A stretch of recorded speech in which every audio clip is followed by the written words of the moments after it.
Nepríjemné ochorenie, ktorým je zajakovosť alebo koktanie, sa vyskytuje u 1 z 20 detí. Táto rečová vada sa vyskytuje u miliónov ľudí na celom svete. Je komplikujúca život, lebo ovplyvňuje výber povolania. Mnohí koktajúci sa stali napriek tomuto handicapu úspešnými. Balbutikom je súčasný americký viceprezident Joe Biden alebo Marilyn Monroe. Film Kráľová reč o koktajúcom panovníkovi dostal dokonca aj Oscara. Rečovou vadou totiž trpel jeden z najvýznamnejších anglických kráľov Juraj VI, otec súčasnej kráľovnej Alžbety, a v období vojny musel svoj handicap prekonať.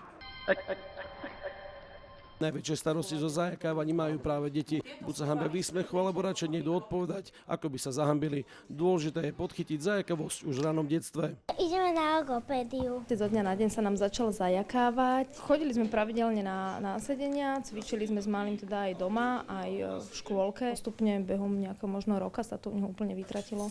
Rovnako Miroslav Sýkora v súťaži Československo má talent dojal úžasným spevom porotu, no nedokázal pred vystúpením povedať súvislú vetu, o 3 rokoch sa zajakáva. Už som si aj trošku aj zvykol. Začiatkom koktavosti je mnohokrát šok, ale podľa psychologov musí mať človek pre toto ochorenie predispozíciu. Keď príde ten nesprávny podnet, tak sa to spustí. Možno by to bol pes a o 2 roky by to bolo zatrubenie auta. Dôležité je tiež vedieť, ako pristupovať ku koktajúcim.